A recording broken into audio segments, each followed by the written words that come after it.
This thought leadership issue is titled Clairvoyant Commercialization: 7 Steps for Cohesive Strategic Lifecycle Planning, authored by Melissa Dagless, Global Head of Growth and Innovation Partner, and Jo Lopez, Practice Lead for Early Commercialization and Launch. The role of global commercial in effective lifecycle management takes a complex fusion of skills. You are expected to maximize brand assets globally, ensuring that every eligible patient has rapid access to innovative therapies. Being agile, disruptive, and proactive is required for success. You need a growth mindset, excellent collaborative skills, and expert critical thinking.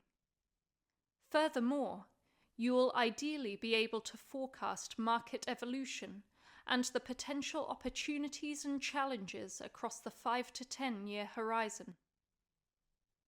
Unsurprisingly, there are several common barriers for organizations trying to drive effective early commercialization strategies, one being different primary drivers across research and development, medical, access and pricing, and commercial teams, resulting in misalignment of strategy and plans. Newly formed cross-functional teams must work exceptionally hard to collaborate effectively. To enter the world of clairvoyant commercialization and achieve cross-functional harmony, Uptake has developed 7 steps for success.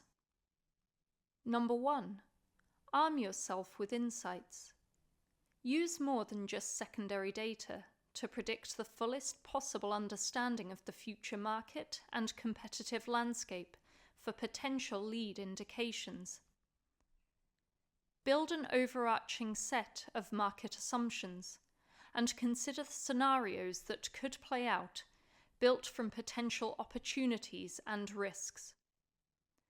Develop future market hypotheses and agree a cadence for ongoing validation and adaptation, leveraging Congress insights and triangulating competitive intelligence regularly with regions. Predict future market unmet needs and how the product profile could satisfy these. Number 2. Identify opportunities for disruption. Compare the indication, efficacy, safety, dosing, and method of administration with the existing standard of care and most likely future comparator. Determine comparable asset strengths and weaknesses to strengthen your pivotal trial design or integrated evidence generation plan. Consider which patient populations or profiles may benefit most, and how to substantiate this through clinical development. Ensure these aspects are factored into the program's data collection parameters. Map a futuristic patient journey, from diagnosis through treatment, exploring sources of growth and leverage points for disruptive tactics.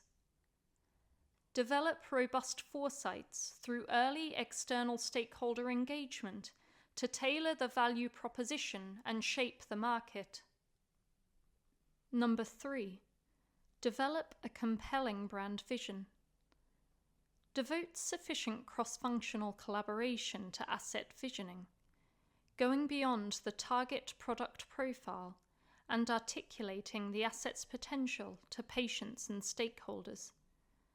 Along with the lead indication, the overall brand vision must be applicable to all potential follow-on indications, albeit with variations in positioning across therapy areas or as part of the life cycle strategy. Number 4. Construct your core commercial claims. Evaluate the predicted label and anticipated claims. Determine your aspirational claims, informed by future unmet needs, competitors, target patient populations, and asset differentiators.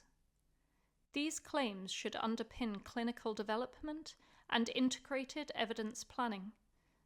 They must be closely linked to regulatory label and reimbursement submission strategies to ensure the evidence package is truly differentiated and not simply cost of entry claims. Number 5. Engage cross-functionally. Prioritize effective early commercial engagement with clinical development, medical, health outcomes, and market access colleagues. This can alter the development path, pivotal trial design, and data communication strategy. By highlighting program limitations early, you could potentially mitigate issues via a well-thought-through and comprehensive IEGP that encompasses Phase 3b studies. Consider whether your early data disclosure plan timings will generate maximum impact.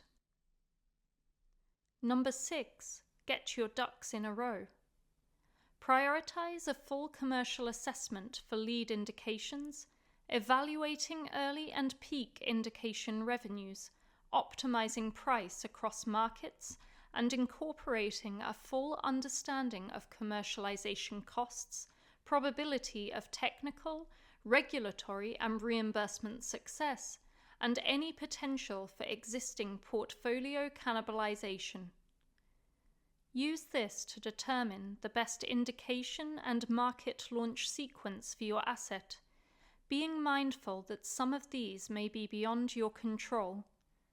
This is where a patient and organizational mindset is required. You may need to consider external perception and reputational impact. And number 7. Create your gated plan. You can now map your high-level critical path to launch and where formal government's go or no-go decision gates will be required. This will be fundamental to agility and ensuring adequate resourcing. Categorize key elements as time-sensitive, cost-sensitive, or stage-gated.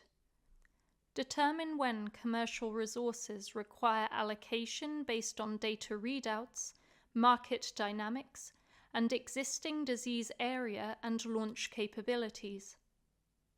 In our experience, innovative global brand leaders following this clairvoyant commercialization process have successfully navigated through a complex web of uncertainty, maintained focus on the big picture, and synthesized different technical expertise to develop and drive a brand strategy that will maximize an asset's global potential.